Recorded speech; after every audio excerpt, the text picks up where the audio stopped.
Ito ang inyong lingkod na nagbabalik upang magbigay ng mga balitang walang bias at pawang katotohanan lamang. Ito ang Bayang Pinas. Ngunit bagong lahat, kung bago ka pa lamang sa ating channel ay syempre huwag mong kakalimutan na mag-subscribe muna, pindutin ang notification bell at piliin ang all upang lagi kang maging updated sa ating mga bagong videos na ina-upload araw-araw. At syempre, maraming salamat na rin po sa ating mga solid viewers sa walang sawang pagsuporta.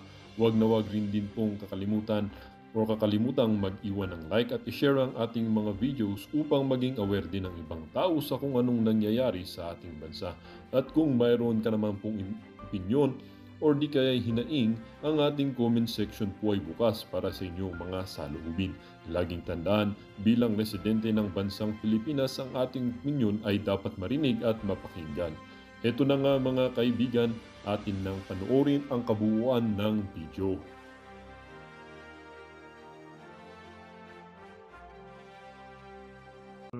Wala ang sound ni JM. Sige, patuloy natin yung ating Ano din pag-uusap. sila.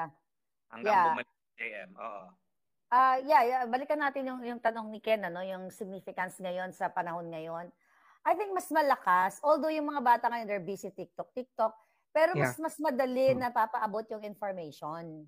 Na, na yung mga bata ay talagang, may nakita ko dyan, I think 2 days ago, may 13-year-old na nagsalita na napakagaling na biktima ang kanyang kapatid dahil sa droga at ginahasa ang kanyang kapatid ng kanilang sariling ama.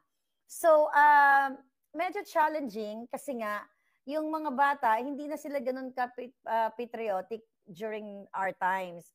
Kami nila spokesari, ano? Pero, on the contrary, mas mabilis mabigay din yung information. Kasi right on your fingertips, nakikita nila. Yung iba dyan, pumupunta dahil napapanood tayo dito. Kasi nung unang panahon, nung wala pang digital media, wala talaga. Di ba, folks? Mimeograph ang ating gamit. No? Yeah. Wala pang Xerox, mimeograph lang. So, mas maganda ngayon, I believe mas maganda ngayon. Kasi imagine mo, nung bago spokes, medyo lamang ka ng konting edad sa akin. Bago nagkaroon ng revolusyon, I think it took 17 years na 20. nagkaroon, 20 years pa, no? Na simula nung dahan-dahan nag-aaklas yung tao. Right? Wow. Correct.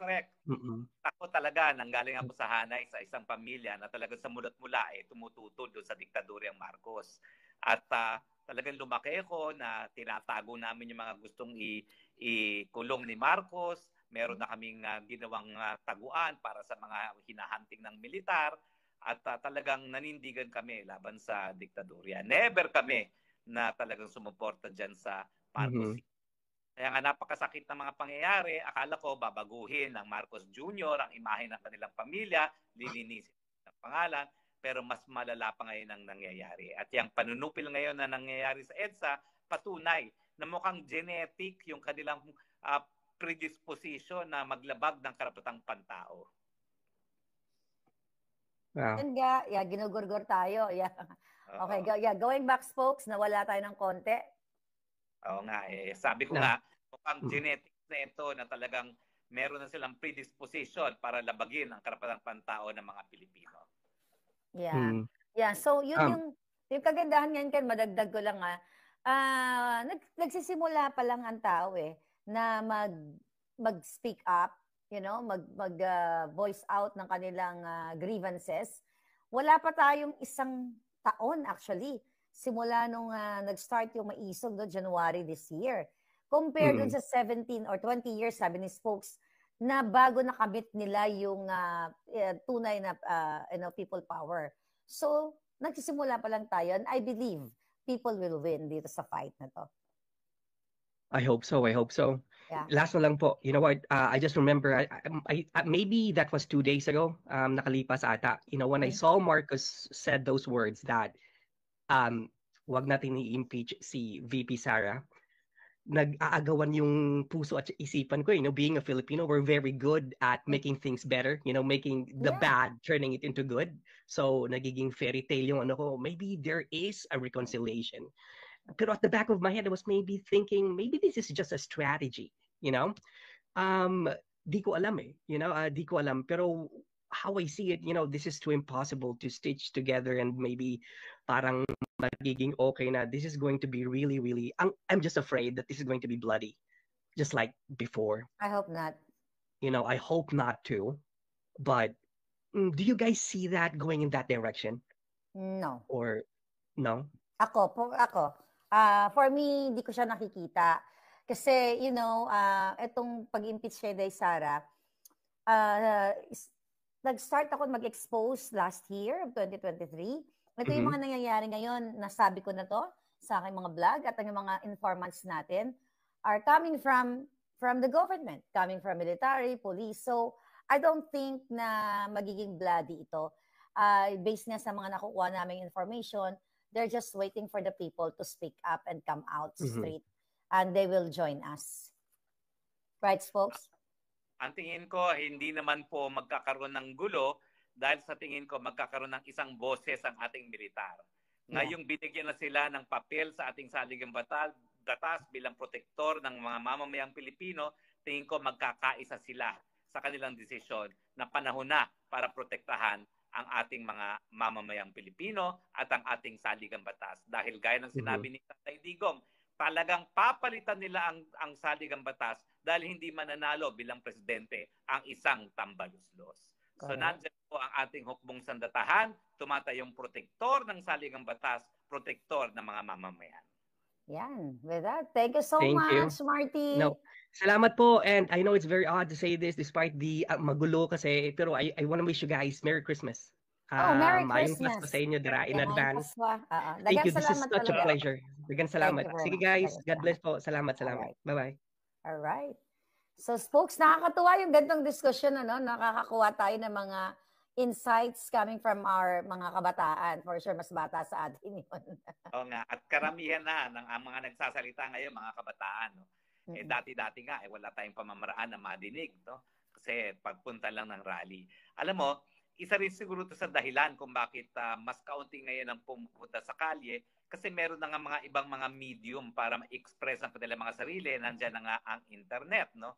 At ang sinasabi lang natin, bagamat talagang hulog ng langit ang internet technology, no? Wala pa rin kapalit yung presensyang pisikal sa lansangan dahil yan pa rin ang kinikilala na pamamaraan na ang taong bayan ay nagpapahiwatig ng mensahe sa gobyerno. So hindi pa rin po substitute ang internet sa presensyang pisikal na paninindigan. Dahil dyan po talaga natatakot ang gobyerno. Kapag nandiyan ang tao, lumalaki ang hanay dahil ayaw nila na magmarcha papuntang Malacanang. That's true. So, ayan, folks, sa kasalukuyan, in-screen natin at talagang mukhang ang dami-daming police pero mukha naman silang friendly sa ating mga kababayan. So, I hope nandyan lang sila para i-secure ang seguridad ng ating mga kababayan at mukha namang, pang 5th day na natin to at nakita naman natin na mababait naman yung mga nag-protest ngayon doon at ayaw talaga natin magkaroon ng sakitan dahil naniniwala ako itong mga pulis na ito ay kakampi talaga ito ng bayan.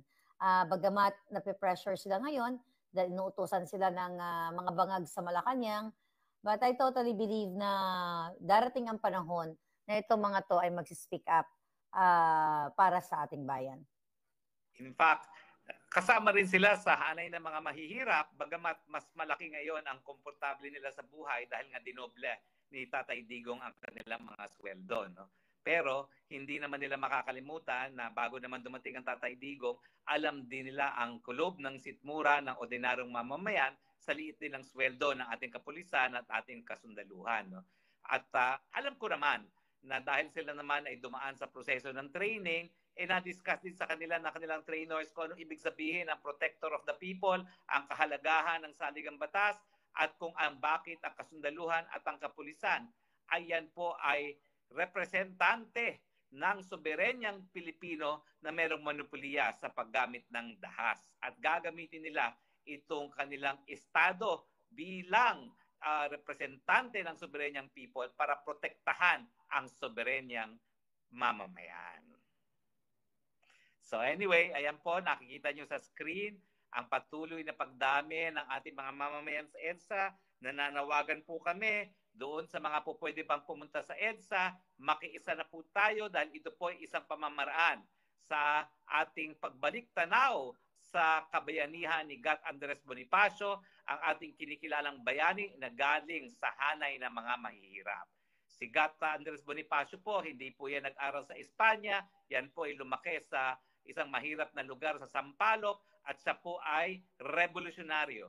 Mahirap na Pilipino na nanindigan na tama na, sobra na ang pagmamalabis at pag-aapi ng mga dayuhan sa sariling bayan at siya po ay gumawa ng napakagandang awit na nagsasabi na wala na ngang hihigit pa na sa pagmamahal sa inang bayan. No? Hanggang ngayon po, isa yan sa aking paboritong awitin na nakabase po sa isang poem, no, na isinulat ni Gat Andres Bonifacio. No? So pakita po natin, gayahin po natin ang pagiging kabayanihan ng Gat Andres Bonifacio. Manindigan na po tayo, tera na po sa EDSA. Hindi na po mainit. At napakasaya po sa EDSA, magkakaroon po ng performers, may mga speakers, at hindi na po ngayon mainit. At nagbibigay naman po ng kooperasyon ang Robinson's Department Store, no? Na talagang pinagagamit sa atin ang pribadong daanan nila bilang venue para sa ating mapayapang pagtitipon-tipon. Nananawagan tayo sa mga nanonood na nandun na sa EDSA, bantayan din po natin ang hanay, no? Ayaw nating mapasukan tayo ng mga infiltrators na manggugulo para bigyan ng dahilan ng kapulisan na i-disperse ang ating crowd. Kahapon po, napakadaming dumating. Ang estimate po namin, halos 8,000 tao na ang dumating doon sa Biyernes. Kahapon, no? Ito po yung kauna-unahang Biyernes mula nang sinimula ng isang grupo na EDSA Friday Movement, no? Itong pagtitipon-tipon sa EDSA. Nung sila po ay nagsimula, pinagtatawanan po sila ng Dilawan, pinagtatawanan sila ng mga supporters ni Bangag dahil mabibilang daw sila sa daliri. Nasa na kayo ngayong mga pumupula sa EDSA Friday Group na ngayong libo-libo na ang naninindigan sa EDSA. Talaga naman pong naniniwala ako ng pagbabago, parang mitsa po yan ng apoy, nagsisimula ng maliit hanggang lumalaki at kumakalat all over. At sa tingin ko po, malaki na po ngayon ang apoy. Siyempre po, kailangan siguro antayin para kumalat pa all over, pero hindi na po mapipigilan yan. Dahil ang nagdadagdag ng liempo sa apoy sa damdamin ng taong bayan, ang kahirapan, ang mataas na presyo ng bilihin, ang kawalan ng trabaho, ang lantaran na korupsyon at pag-abuso sa kapangyarihan ng mga mga congressman at mga senatong sa kanilang mga ginagawang investigasyon. Ayun. So habang nagsasalita ka, spokes, may information na nakarating sa atin na talagang pinipilit na i-disperse or paalisin yung ating mga kababayan sa EDSA. Dahil ayon sa ating information na nag-report ang pare dyan sa EDSA na ang ginamit na term ay nuisance daw yung mga tao doon sa EDSA, which is na-address naman natin yung mga reklamo nila kahapon, like sa basura, napapick up natin, na inform natin yung ating mga protesters dyan, na mag-clean as you go sila. Nakausap natin si Attorney Glenn Chong, na nag-usap nga sila nung pare, itong mga reklamo nilang maingay and everything. So, tinry natin na i-address yan at ini-insist natin na constitutional right ng taong bayan, ng mga tao dyan, na magkaroon ng peaceful assembly. Pero talagang may po talaga may talaga spokes Mayroon talagang marching order nga dito sa Malacanang. Ano ang pwedeng gawin ng mga tao kasi dumadami yung mga tao at pinipigilan nilang dumami. So ano kayang contingency plan dyan na pwedeng ma-advise natin sa mga organizers kung narinig nila tayo? Well, kung sila ay pagbabawalan dyan sa harapan ng EDSA Shrine, mamarsya tayo papunta doon sa People Power Monument. At siguro naman, dahil People Power Monument yon, wala nang kahit sinong pwedeng magpigil sa pagtitipon. Dahil na hindi na pwedeng pagtipunan ng taong bayan na hindi makakasagabal sa trapiko. No? Ayan, tignan natin ang mga pangyayari. Samantalang pilit na pinipigil ang pagdami, ang paglobo ng tao sa EDSA, kabaliktaran naman po nangyayari, lalo pong lumulobo ang hanay ng mamamayang Pilipino na nagpapahiwatig na ayaw na nila na sa drug addict bilang isang presidente. Yes, kaya naman sa mga nakakarinig ngayon, basta stay peaceful, stay calm po kayo. Hindi tayo pwedeng makipag-away sa ating mga kapulisan dahil ang gumagawa lang yan yung mga nasa Mindiola, yung mga makakaliwang grupo, and also yung mga maisog at mga laborers yata nasa Liwasang Bonifacio sila, may mga nagtatanong bakit daw nandoon sila, bakit hindi na lang sumama sa EDSA. Well, let's see kung pupunta sila diyan mamaya. What do you think, folks? Well, wala naman tayong pinagkaiba sa maisog, no. Siguro yun lang ang maisog at kabahagi naman ako ng maisog na kinakailangan pagdiriwang din ng araw. Michael na, sumisigaw na, folks. Ayan na. Tignan natin ang Duterte ang sigaw Kulang na lang pati mga pulis sumama dyan dahil lang Presidente Duterte nagdoble ng sweldo ng kapulisan.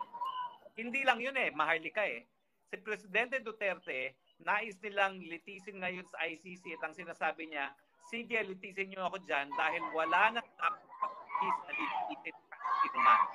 Katko ang tawag daluhan ko na yan ang Presidente. Sige, pakinggan muna natin yung sigaw nila, folks. Okay.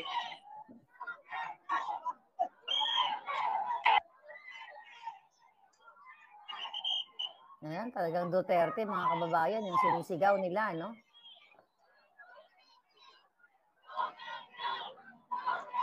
Ayan, mukhang napupuno na yung mga bridge. Yung bridge na pupuno na, mga ang dami ng tao. Ayun, ang daming tao dun sa tulay. Ano yan, mga tumatawid ba yan? Or mga, protester?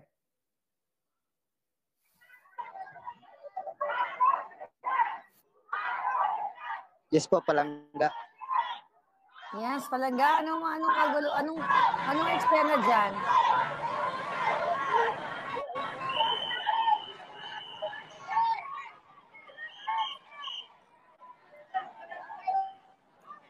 Palangga, anong eksena dyan?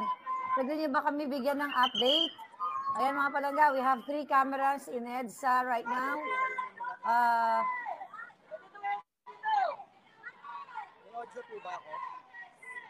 Medyo mahina, pero narinig kita.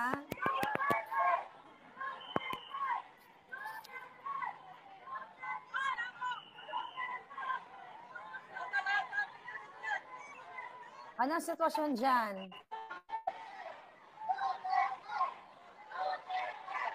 Grabe, Duterte ang sigaw.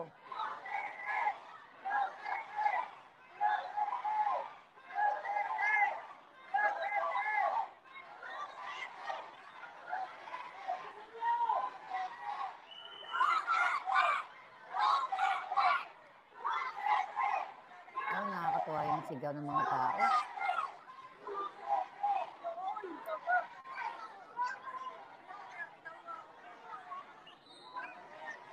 Ayan, mga kababayan.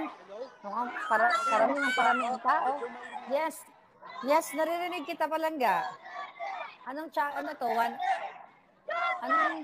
to? 106?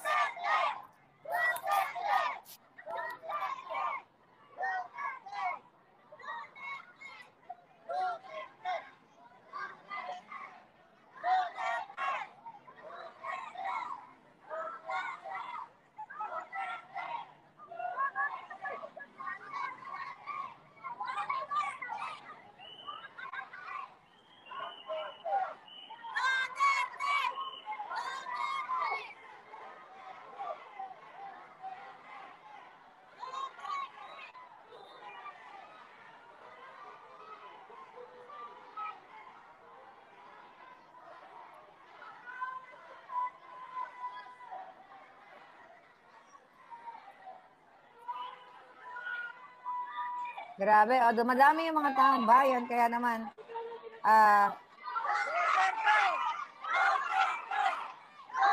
song to?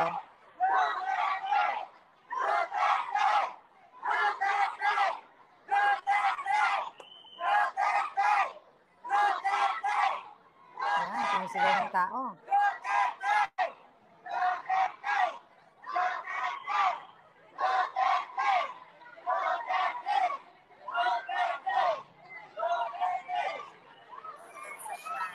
Ay.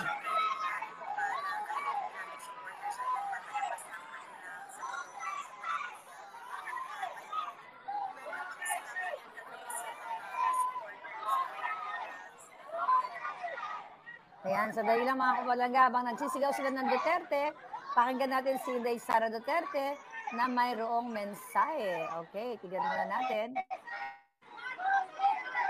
Marcos, resign! Okay, pakinggan muna natin ang sinabi ni Inday Sara. Well, nagpapasalamat din kami sa mga supporters namin sa EDSA Shrine. And syempre yung iba pa na kahit hindi namin sa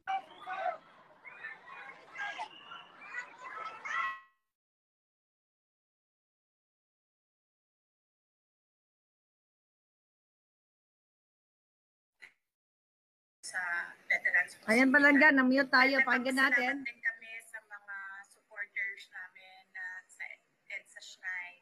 And syempre yung iba pa na kahit hindi namin supporters ay nagpapalabas ng kanilang saloobin sa mga nangyayari ngayon. Dahil nagpapantay din sila sa mga pasyente natin dito sa Veterans Hospital. And nagpapasalamat din kami sa mga tao na nasa labas ng Veterans Hospital na nagbantay din sa mga pasyente. Malaking tulong yon sa akin, yung media, yung mga tao na nagbabantay. Si Senator Bato de la Rosa na hindi talaga niya iniwanan yung mga pasyente. Si Senator Bongbong na nag-substitute sa akin dito. Ang laking tulong nun lahat, ninyong lahat sa akin dahil nakakagalaw ako, nagagawa ko pa rin yung mga iba kong kailangan gawin ng mga trabaho. Ayan, mga palangga. So, nagpapasalamat si Inday Sara sa lahat po ng mga nasa EDSA Shrine. Kaya naman tuloy-tuloy nyo lang yan at Resign ka na! natin.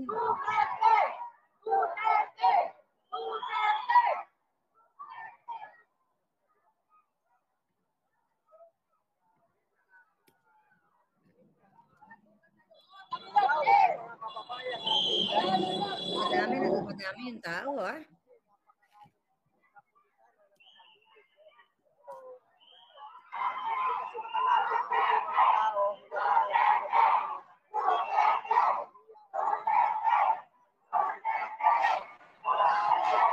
Grabe na, kapila.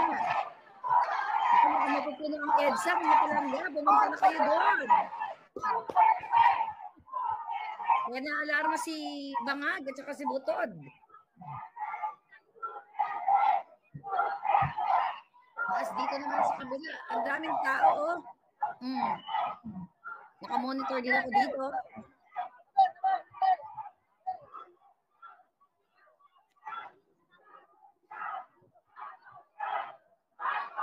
Design.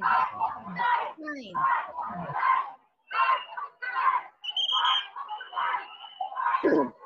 Grabe, Stokes, ang daming tao. Ano ka na naman? Hindi na naman maganda yung audio mo. Your audio is not good, Stokes. Hapunan. Break ka. Grabe.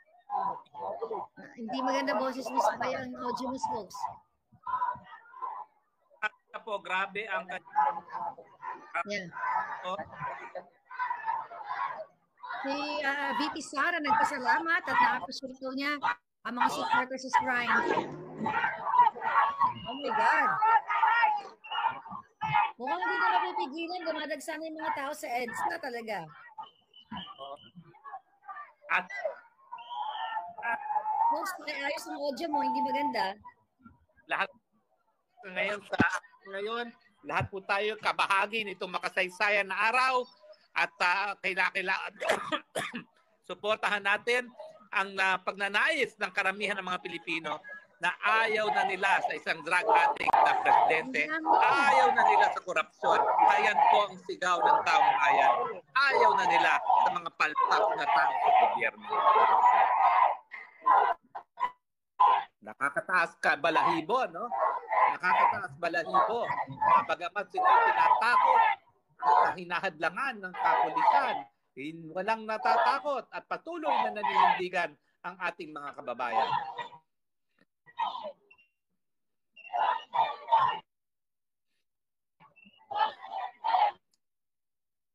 Hindi po nagpapasutin ang ating mga kababayan. Bagamat pinagbabawalan ng kapulisan, naninindigan. Sana po kung kayo ay nandyan, nasa area ng EDSA, makiisa na po kayo. Wala pa rin po ipalit sa total na presensya sa paninindigan para sa malinis na pamumuno dito po sa ating bayan. Dito sa... Ang dami, oh. Oo. Kahit doon, Mag-aalas 7 na po ng gabi, daan sa malamig na po ang araw, lumolobo na ang tao, ang ating karanasan, lalo po ay pang-lumang araw na ng-speak out day sa EDSA. Ang peak po ay mga alas 8 hanggang alas 9. So papunta na po tayo sa pinakamaraming tao dyan sa EDSA, nagsasayawan, sumisigaw ng Duterte dahil ang Duterte ay simbolo ng isang responsableng liderato, simbolo ng mapayapang komunidad, simbolo ng pagkutsa na sa mga kurabot sa mga opisyalis ng gobyerno.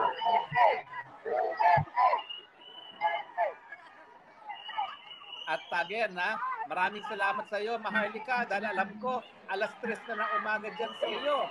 Samantalang ikaw ay gising pa rin. Yes, ikaw ang tunay na Dracula. Alam mo yan. May sasagutin lang ako, folks. Mag-update ko lang sa kanila at nanonood tayo. May sasagutin ako importante yung tao. Okay, go ahead. Nandito naman tayo. At nakikibaka pa rin sa bayan ng Pilipino,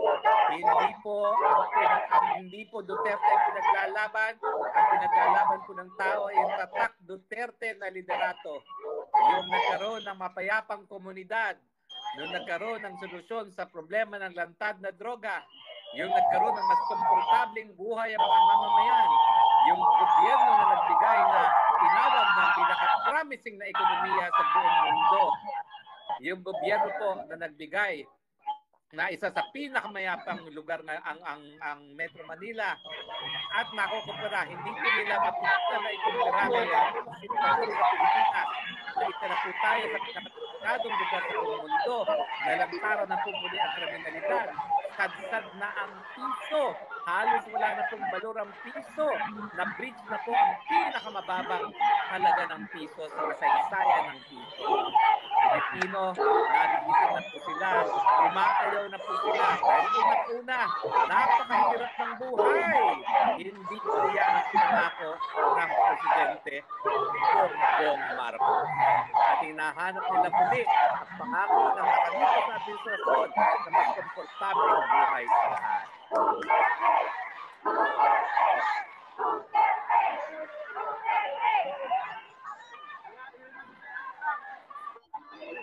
Yes. Folks, yeah. So, meron nag-send sa akin. Anong pangalan mo dito sa pari?